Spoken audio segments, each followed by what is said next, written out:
qui étaient les gens finalement qui arrivaient notamment à se financer, ce qui est un vrai sujet dans le monde des startups. Effectivement, là, il y a un 0% qui apparaît et qui est inquiétant, c'est que à la tête des licornes, aujourd'hui en France, c'est majoritairement des hommes. La question que je me suis posée, c'est pourquoi les femmes qui, elles, ont initié la création n'ont pas percé. C'est parce que les financements sont moins importants. Je pense que le problème, il n'est pas dans la filière, il est plutôt dans le fait qu'aujourd'hui, on a des difficultés à avoir accès à certains leviers qui font que tu passes à un next level. J'ai l'impression quand même qu'on a des barrières, qu'on a du mal à franchir, qu'on a du mal à casser, vraiment. Le Barbu qui parle RH, c'est du miel dans vos AirPods. Bienvenue dans le monde du RH qui bouge et qui prépare aujourd'hui le monde de demain. Moi, c'est Nico. Je travaille dans les RH depuis plus de 15 ans. Et je vous partage mon expérience à travers des clés et des interviews super stimulantes. Et pour nous accompagner, ce podcast est soutenu par Le Figaro Emploi et a été produit dans leur magnifique studio parisien. Vous êtes prêts? Attachez vos ceintures, c'est parti! Bonjour à toutes et à tous, alors merci d'être présents pour ce nouvel épisode du podcast du Barbu qui parle RH et aujourd'hui on va parler d'un sujet particulier parce que c'est un sujet qui est sur les tablettes, qui est dans les bacs depuis très longtemps et j'ai l'impression perso qu'il avance pas trop. On va parler du sujet qui est la place de la femme dans le monde du travail. Et pour parler de ce sujet-là, j'ai l'honneur et le plaisir d'accueillir Faria Shah. Salut Faria, comment ça va? Salut, ça va, super, et toi? Bah écoute, ça va très bien. Je suis très heureux de t'avoir à ce micro parce que tu représentes un petit peu tout ce sujet-là et tu vas pouvoir nous expliquer ta vie, la manière dont tu as vécu et la manière dont tu vois ce sujet se développer. Mais pour celles et ceux qui ne te connaîtraient pas, est-ce que tu peux te présenter? Comme ça va nous montrer à quel point je suis content et tu es la personne parfaite pour parler du sujet. Avec plaisir. Écoute, je m'appelle Faria. Je suis entrepreneur dans le monde de la tech depuis maintenant 10 ans, donc une décennie. J'ai créé Golden Bees, qui est une solution de recrutement programmatique revendue au Figaro. Et aujourd'hui, je suis CEO, cofondatrice de Community, qui est une solution d'agent IA for Work. CEO dans la tech, ça fait deux trucs qui vont pas normalement avec le côté femme, tu vois. Enfin, je sais pas, c'est un peu, c'est pas un peu chelou, mais ça devrait pas l'être, mais ça l'est un peu aujourd'hui, parce qu'il y a plein d'études qui montrent que les femmes sont pas chefs d'entreprise, qu'il y en a encore moins dans la tech, donc c'est pour ça que je suis très heureux de t'avoir, parce qu'on va pouvoir un petit peu débroussailler tout ça et essayer de trouver des pistes pour pouvoir voir comment peut être l'avenir et comment on peut essayer de le faire évoluer. Mais avant tout, je vais te poser la question du constat. Aujourd'hui, comment tu vois la place de la femme dans le monde du travail aujourd'hui? On sait qu'il y a plein de statistiques qui montrent que la place de la femme dans le monde du travail est dévalorisée par rapport à la place de l'homme, que ce soit en termes de salaire, que ce soit en termes de management, que ce soit en termes de tous ces sujets-là. On sait que des femmes chefs d'entreprise, il y en a peu aujourd'hui. Tu fais partie des rares. Je crois que c'est 27% de femmes chefs d'entreprise et 12% sur les entreprises de plus de 250 salariés, si je ne me trompe pas, ça doit être quelque chose comme ça, dont 3 femmes CEO du CAC 40. Au-delà du constat chiffré, tu fais quel constat, toi, de la place de la femme dans le monde du travail aujourd'hui? Écoute, d'abord, la question à se poser, c'est est-ce qu'on parle d'une révolution ou d'une évolution? Les évolutions sont toujours lentes, malheureusement. Donc, si on attend des résultats, je pense qu'il faut d'abord se poser la question de savoir de quel point de départ on part pour parler d'évolution. Est-ce que aujourd'hui, tu parlais de 28% de femmes qui sont à la tête d'entreprises de toute taille? Ok, dans le monde de logiciels, c'est 3%. Ça peut paraître faible, mais si tu regardes l'autre côté des chiffres, en réalité, il y a quand même un chiffre qui est entre guillemets positif. Donc, et si on remonte dans le temps, le point de départ, il est où pour savoir est-ce qu'il y a vraiment une évolution? Je pense qu'on n'en parle pas suffisamment. Donc moi, j'ai envie de m'intéresser à l'autre partie du chiffre. Je vois de plus en plus de femmes qui sont à la tête d'entreprises. Dans le CAC 40, certes, c'est pas encore la parité parfaite. Je le vois dans le monde de la tech dans lequel j'évolue. Et moi, pour le coup, ça fait 10 ans que j'entends le même discours et les mêmes chiffres. Donc, j'ai le sentiment, en tout cas, c'est vraiment un sentiment que les choses évoluent doucement, mais elles évoluent. Elles évoluent doucement quand même. Parce que la place de la femme dans le monde du travail, ça fait quand même des dizaines et des dizaines d'années que la femme doit se battre, en fait, pour avoir sa place déjà dans le monde en tant que telle, être considérée.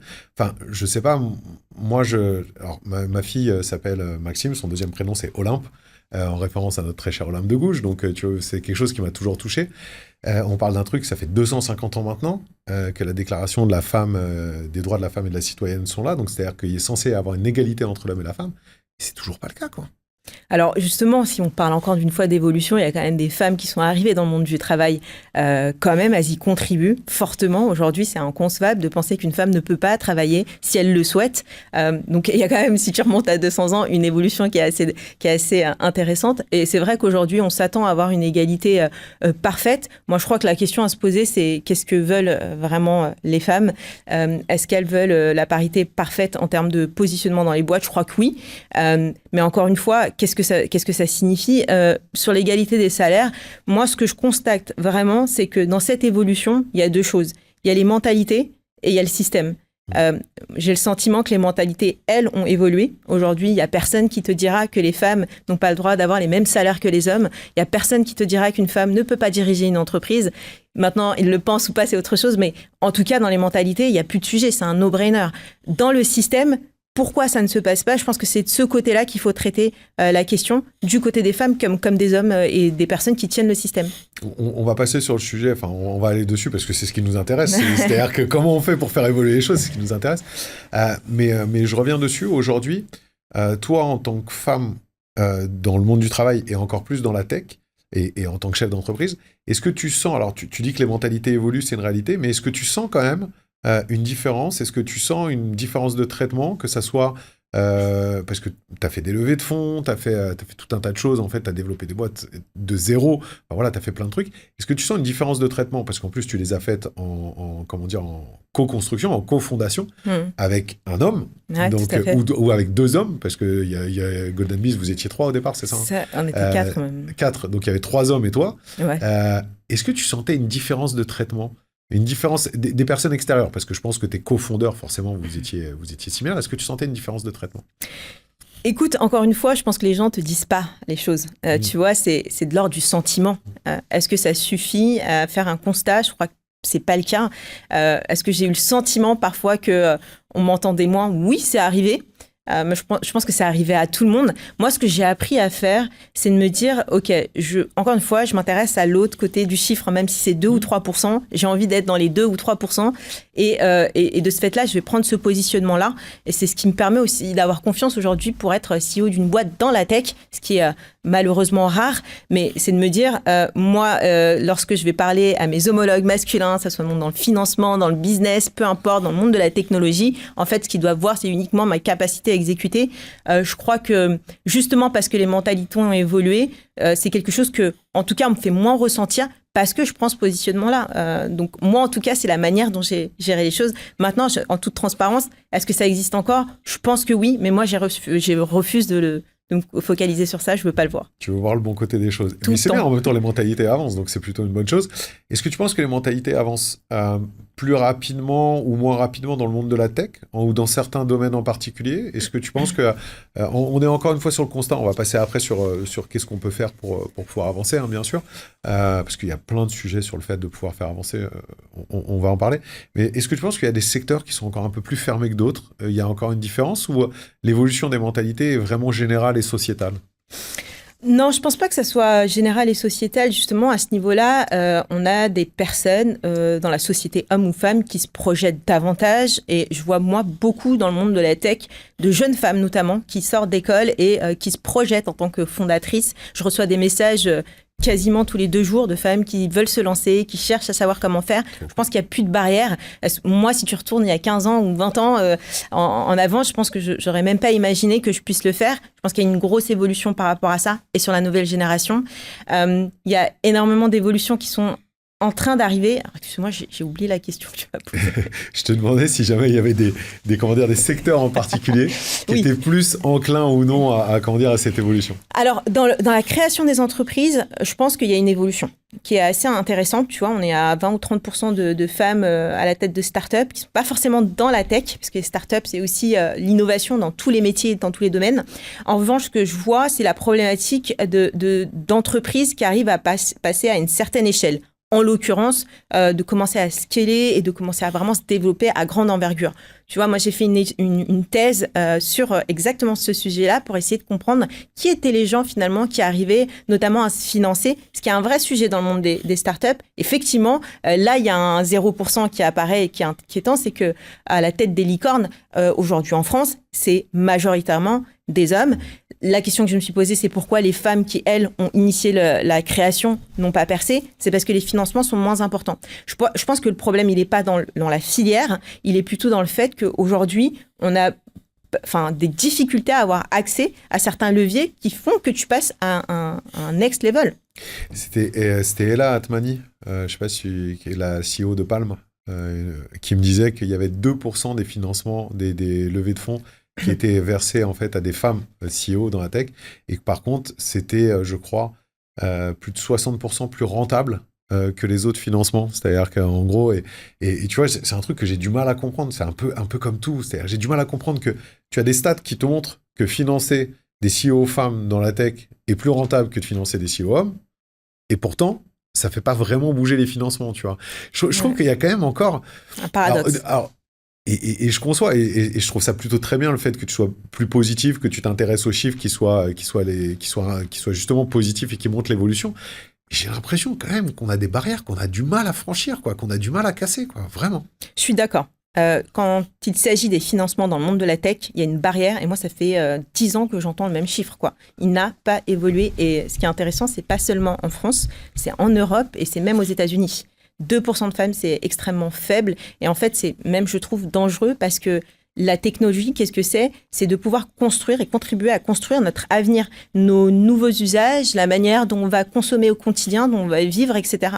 Et le fait qu'il y ait une grosse partie de la population qui ne soit pas représentée dans la manière dont on va piloter cet avenir, c'est quelque chose qui est relativement inquiétant. Non, ça n'a pas changé. Alors déjà, il faut comprendre que le monde du venture capital et tout ce qui est investissement à risque est déjà quelque chose qui est extrêmement compliqué, qui a très peu déjà d'entreprises qui arrivent à lever des fonds, en tout cas dès qu'il s'agit de montants importants. Et il y a déjà un écrémage énorme qui est fait dès le départ. Si aujourd'hui on est 20-30% de femmes à construire des entreprises, forcément dans le calcul, on sera un peu moins aussi face à ceux qui sont sélectionnés. Je pense aussi qu'il y a un problème qui est du côté des fonds d'investissement, tout simplement. Est-ce qu'il y a suffisamment de représentativité des personnes qui peuvent effacer certains biais, notamment envers les femmes, parce qu'il y a des biais, et ça, c'est une réalité.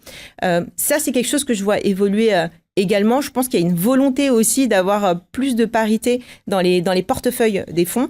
Dans les faits, en fait, malheureusement, les fonds sont aussi... soumis aux variations du marché, de l'économie, de ce qu'ils peuvent apporter. Et donc, j'ai l'impression que dès lors qu'il y a un problème, on se rétracte un petit peu et on revient à des choses qu'on pense être dans la sécurité. Et en tout cas, c'est ce que j'ai observé les dernières années. Ce qui est intéressant en parallèle, c'est qu'il y a quand même des fonds justement pour tacler ça, qui viennent justement adresser les personnes qui ne sont pas du tout adressées, en l'occurrence les femmes, mais aussi tout ce qui est lié à la diversité. Alors c'est cool, hein. On en parlait il n'y a pas longtemps pendant un tournage. C'est un petit peu un format de quota au final. Tu vois, ces nouveaux fonds qui se disent on va intéresser. Alors c'est bien parce que ça développe. Je trouve ça perso aberrant parce que ça ne devrait pas exister. Mais en l'occurrence, c'est une bonne chose parce que ça permet justement de favoriser des populations qui sont défavorisées, entre guillemets, sur ce niveau-là.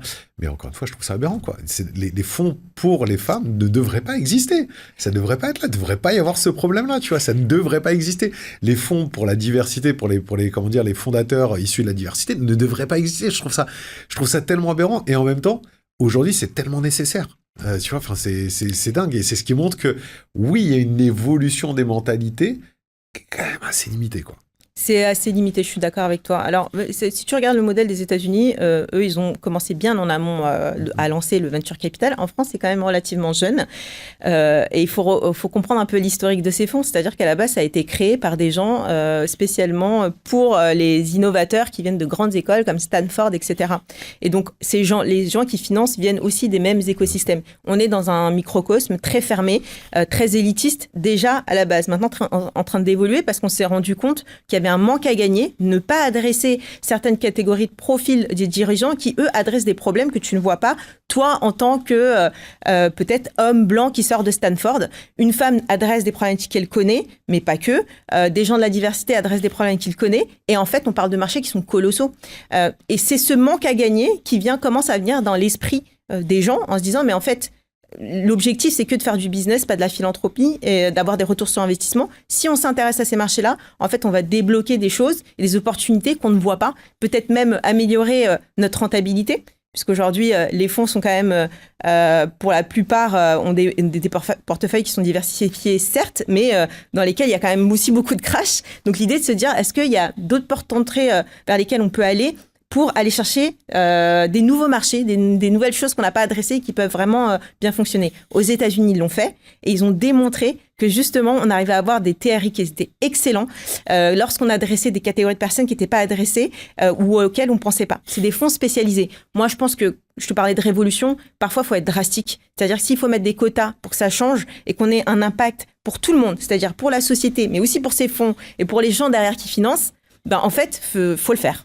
J'étais contre les quotas il y a encore quelques temps.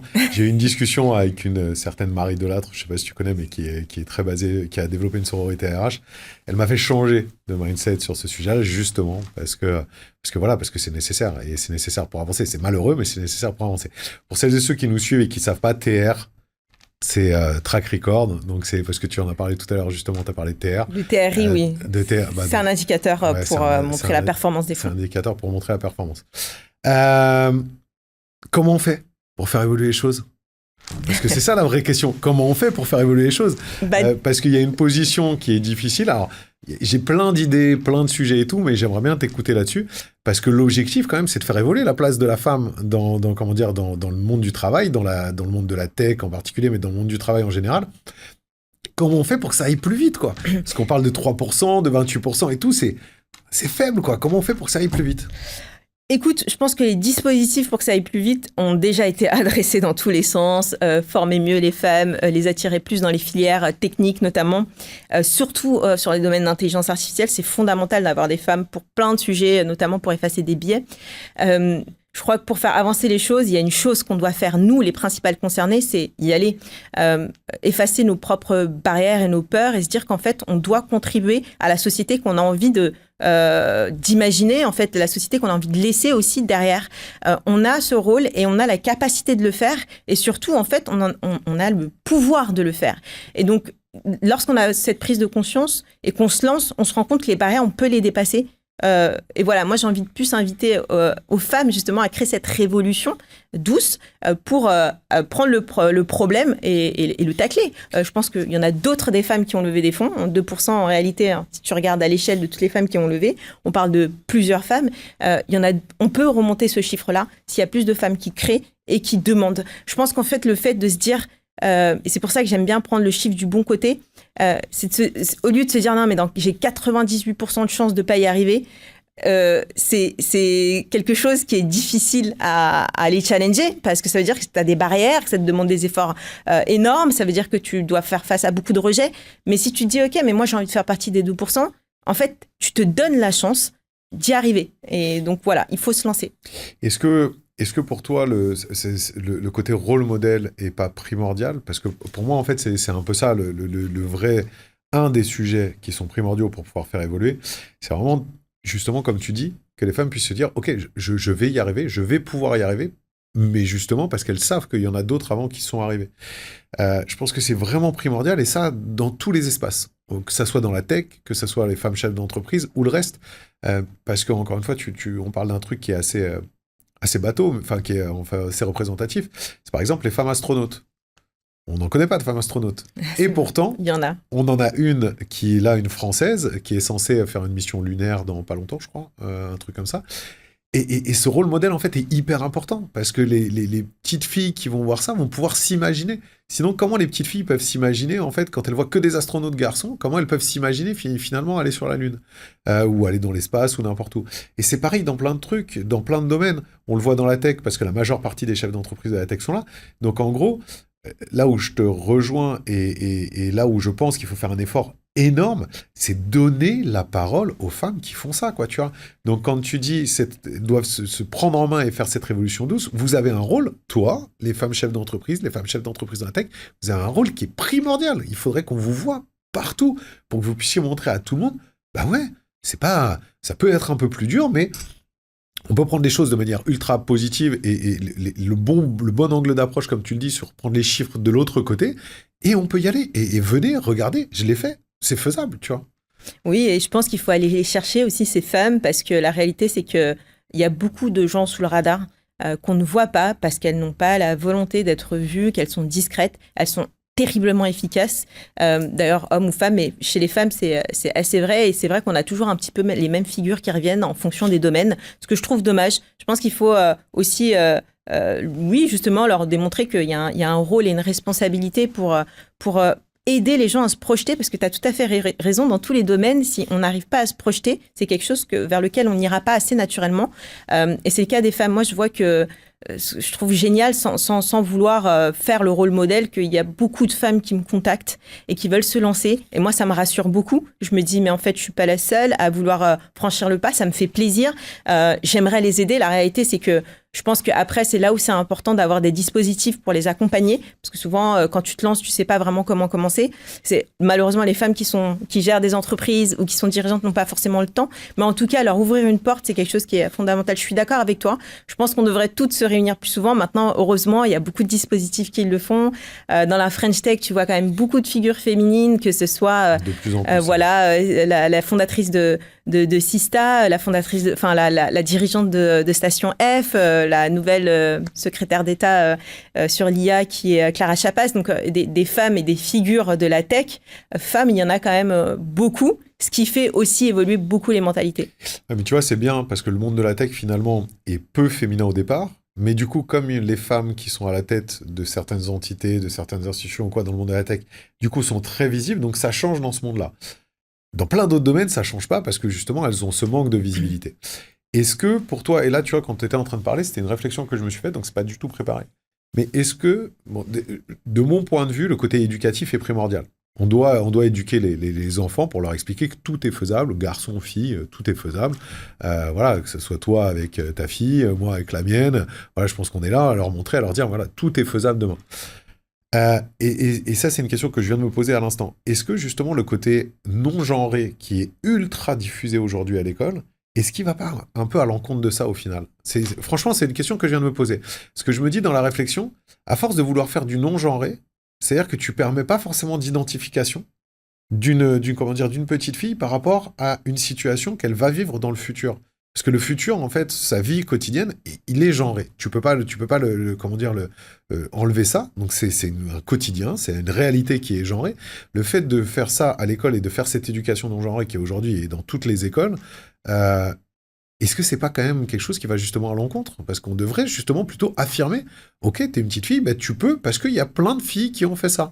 T'es un petit garçon, tu peux parce qu'il y a plein de garçons qui ont fait ça, du même titre.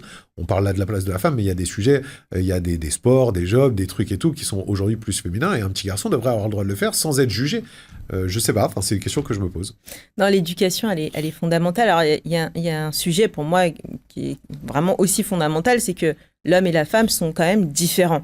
Et ça, en fait, on ne va pas changer la nature des choses. En revanche, l'égalité, c'est un autre sujet. C'est-à-dire que, intellectuellement parlant, il n'y a rien que je ne peux pas faire par rapport à mon homologue masculin si j'ai les mêmes formations, les mêmes capacités. Et c'est ça qu'on doit dire à nos enfants. Je pense qu'en plus, je pense que c'est la prise de conscience qui est importante, davantage que de transformer ça en une bataille. On n'est pas là pour se battre contre les hommes, et c'est pas du tout ça ce qu'on est en train de faire. En fait, on doit le faire ensemble. D'ailleurs, t'es papa d'une fille, toi, t'as envie que ta fille, en fait, elle vive dans un monde où il y a plus d'égalité, où ça soit mieux pour elle, et donc c'est un travail collectif qu'on doit faire ensemble.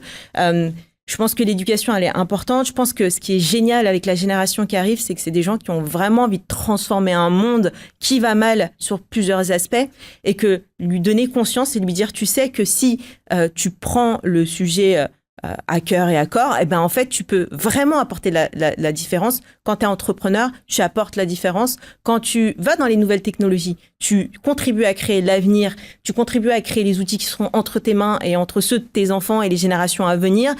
Tu comprends que c'est important que tu sois dedans. Je pense qu'il ne faut pas mettre non plus de pression. Il faut lui dire qu'elle peut faire ce qu'elle veut. D'ailleurs, aux garçons aussi. L'idée, c'est pas de lui dire tu peux faire mieux et pas elle. Pas du tout. Vous faites faire tous les deux la même chose. Mais faites-le en ayant conscience de l'importance que vous soyez à ces places-là. Si vous ne l'êtes pas, en fait, les autres décideront pour vous. Et c'est là où c'est négatif pour vous et pour les autres. Est-ce que tu penses pas qu'il faut quand même un petit peu d'action coup de poing sur certains sujets? Je m'explique, c'est-à-dire que est-ce que tu penses pas qu'il faudrait qu'aujourd'hui, déjà, premièrement, on impose la transparence salariale à toutes les boîtes, première chose, et deuxième chose, qu'une boîte qui n'est pas égalitaire en termes de salaire, bah, les nanas, elles y vont pas. Bien sûr, bien évidemment. Moi, je pense que il y a justement passer d'évolution à une révolution, c'est que en fait, tu mets des dispositifs, des politiques qui soient vraiment dures. Malheureusement, comme pour le climat et plein d'autres sujets, on passe pas à l'échelle parce qu'en fait, il y a un impact soi-disant économique pour certains des acteurs. Je trouve ça déplorable, alors que, en fait, on n'a pas testé ce format-là. C'est-à-dire que, est-ce qu'en mettant de l'égalité pour les femmes et les hommes, on va pas augmenter l'attractivité dans certains domaines, dans certains métiers, on va pas découvrir aussi qu'on peut apporter de la valeur grâce à la diversité, va pas faire que ta boîte, en fait, elle va aller beaucoup mieux. Je pense qu'il y a des formats et des boîtes qui ont fait le cap, et ce serait bien d'avoir des exemples. Mais si on l'a pas testé, on a quand même des freins. Moi, je suis d'accord pour avoir des choses qui soient drastiques. On parlait des quotas, mais imposer les choses. D'ailleurs, est-ce que ça ne devrait pas devenir finalement aussi des politiques qui, elles, imposent le fait qu'on a, comme aujourd'hui, on n'a pas de droit de travailler gratuitement. Aujourd'hui, on n'a pas de droit de travailler de manière inégalitaire sur les mêmes postes, avec les mêmes fonctions et les mêmes valeurs. Pour moi, c'est assez fondamental, et il y a des choses qui doivent être gravées aussi par la société et ceux qui la gèrent. Ouais, je suis complètement en face, tu vois. Pour moi, le côté égalité salariale doit être imposé, c'est-à-dire que ça devrait être quelque chose qui doit être, qui doit être fait, quoi, qui doit être effectif, comme le congé, par exemple, parental, doit être le même pour les hommes et pour les femmes, de mon point de vue. Parce que ça, c'est une réflexion aussi pareille que j'ai eue, je crois que c'était encore avec Marie, où comment dire, on disait, le jour où le congé paternité sera aussi long que le congé maternité, on aura potentiellement aussi long, on aura potentiellement moins de problèmes de discrimination à l'embauche, parce que de toute façon, que ça soit une nana ou que ça soit un mec, ils auront le même temps de congé derrière. Donc du coup, on n'aura pas cette discrimination. Tu vois, des sujets comme ça, qu'on peut imposer en termes de loi, en termes de légalité, et qui pourraient faire avancer les choses. Je trouve ça, pour moi, ça serait vraiment primordial, parce que ça serait normal. Et puis après, les boîtes qui veulent continuer à faire de la discrimination un peu invisible, tant pis pour elles, c'est celles qui performeront le moins, parce que de toute façon, elles seront le moins diverses, le moins paritaires, et que toutes les études le montrent, toutes les boîtes les plus diverses, les plus paritaires, c'est celles qui performent le mieux, qui ont la meilleure qualité de vie au travail. Et donc, les gens qui ne le comprennent pas, ils ne le comprennent pas, tu vois. Mais au moins, on a posé les jalons d'un truc qui soit drastique, bam, carré, ok, ça c'est fait. Ceux qui ne veulent pas rentrer, on ne rentre pas dedans, quoi. Ouais, c'est vrai. Après, moi, je pense que, en parlant de recrutement, il faut d'abord aller chercher des personnes qui sont compétente, ça c'est quand même la base de tout, et consciencieuse, c'est-à-dire que moi, en tant que mère de famille, quand j'ai créé ma première société, j'avais 2 enfants en bas âge, mais très très petits. Et en fait, ça nous conditionne à délivrer de manière ultra qualitative, de manière très intense, en temps court, parce qu'effectivement, il faut aller les chercher à la crèche, il faut s'arranger quand il y a un besoin, il faut être là quand ils sont malades. Et donc, on a le sentiment que parce qu'il y a moins de temps, on a moins de productivité, ce qui est totalement faux. D'ailleurs, avec l'arrivée du télétravail, le Covid, etc., on s'est rendu compte que c'était pas le temps qui était important, c'était pas la présence physique qui était importante, c'était vraiment, est-ce que je suis consciencieux, est-ce que je suis tournée vers la production, est-ce que je suis tournée vers le résultat? Et en fonction de ça, en fait, ça met tout le monde d'accord. Si je travaille 3 jours... D'ailleurs, chez Golden Bees, on avait mis dans mon ancienne boîte les congés illimités. Pourquoi ? Parce que moi, ça m'avait inspiré le télétravail, parce que je me suis rendu compte que l'ADN qui était autour de la perf, c'est quelque chose qui nous permet d'être super serein sur le fait que, en fait, personne ne vient au bureau, mais je sais que les choses sont faites. Je me suis dit, dans ce cas-là, je peux aussi imaginer que les gens sont suffisamment consciencieux pour se dire, je vais finir mon travail et je prendrai congé quand j'en aurai besoin, sans mettre en difficulté, par exemple, un collègue ou le travail. Et d'ailleurs, c'est un petit peu cette logique, surtout pour les jeunes boîtes, qu'on doit pouvoir développer. Et donc, l'idée, c'est ça, c'est de miser sur des personnes qui sont consciencieuses. Et pour ça, je trouve que les mères de famille, elles sont excellentes, parce que quand elles le sont et qu'elles sont compétentes, elles délivrent de manière incroyable, et c'est peut-être pour ça qu'elles ont des meilleures perfs, ou en tout cas équivalents. Qu'est-ce que tu dirais, quel conseil tu pourrais donner à toutes les femmes qui ont peur de se lancer à cause de cet environnement un petit peu mauvais aujourd'hui, qui n'est pas favorable pour elles? Quel conseil tu pourrais leur donner? Le conseil que je leur donnerais, c'est que, en fait, il y a des portes qu'elles n'ont pas ouvertes, qui vont leur ouvrir des champs, des possibles qu'elles n'ont même pas imaginés, et que c'est une aventure qu'elles doivent vivre dans leur vie. Une vie, c'est court. Une vie, c'est ne devrait pas être passé à avoir peur ou se poser des questions. Tout ce qu'on tente, en fait, peut que faire apporter quelque chose de positif. Ça peut jamais être négatif. Même si c'est un échec, en fait, tu auras appris quelque chose et tu auras découvert un nouveau monde. De nature, l'homme, en fait, l'être humain, c'est un explorateur. C'est pas quelqu'un qui est fait pour vivre dans l'immobilisme. C'est pas quelqu'un qui doit rester figé et à un seul même endroit toute sa vie. Là, je parle de tout le monde. Pourquoi, en fait, s'empêcher d'aller explorer ? Et lorsque vous allez le faire, vous allez vous reconnecter avec la nature profonde de l'être humain, et c'est là où vous allez ouvrir les champs des possibles, des rencontres, des idées, la force créative que tous les êtres humains on a depuis toujours en réalité, et c'est formidable. Je crois qu'aucun être humain devrait se priver de ça, encore moins les femmes qui, je pense, sont très créatives aussi par nature. Elles n'ont pas besoin pour toi, elles n'ont pas besoin d'avoir un blindage particulier, elles n'ont pas besoin d'avoir de peur, elles n'ont pas besoin d'avoir de crainte. Le côté, je sais pas, le côté échec, pour moi, je suis complètement d'accord. Ça, c'est tout être humain, homme, femme confondus. Il faut pas avoir peur de se lancer, il faut pas avoir peur d'y aller.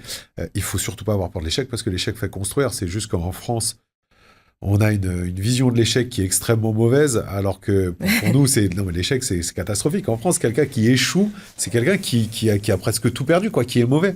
Alors que l'échec fait grandir, mais ça a toujours été le cas. Moi, c'est ça qui me fait complètement halluciner, c'est que pourtant, quand tu es petit, tu vois, quand tu es enfant, quand tu vas à l'école, on te dit, bah, c'est pas grave, tu te trompes, c'est normal, ça fait partie du jeu, tu vois. Donc, c'est-à-dire que ça fait partie de la construction d'un être humain en tant que tel, et quand tu arrives à l'âge adulte, bah, l'échec deviendrait quelque chose de dramatique qui ne ferait pas partie de ta construction. Je trouve ça complètement ahurissant de faire ce switch. Et d'ailleurs, je me pose la question à quel moment on fait ce switch, mais ahurissant de faire ce switch alors que c'est constitutif de la construction de tout être, tu vois. Donc ça, je suis complètement d'accord avec toi. Mais il n'y a pas d'autres choses, de prérequis particuliers, d'attention particulière que tu donnerais, de conseils que tu pourrais donner aux femmes. Non, c'est feu, allez-y, foncez, quoi. Non, allez-y. Et je pense qu'en fait, il faut rester très authentique et soi-même. En fait, la force de n'importe quelle différence, entre guillemets, c'est notre singularité.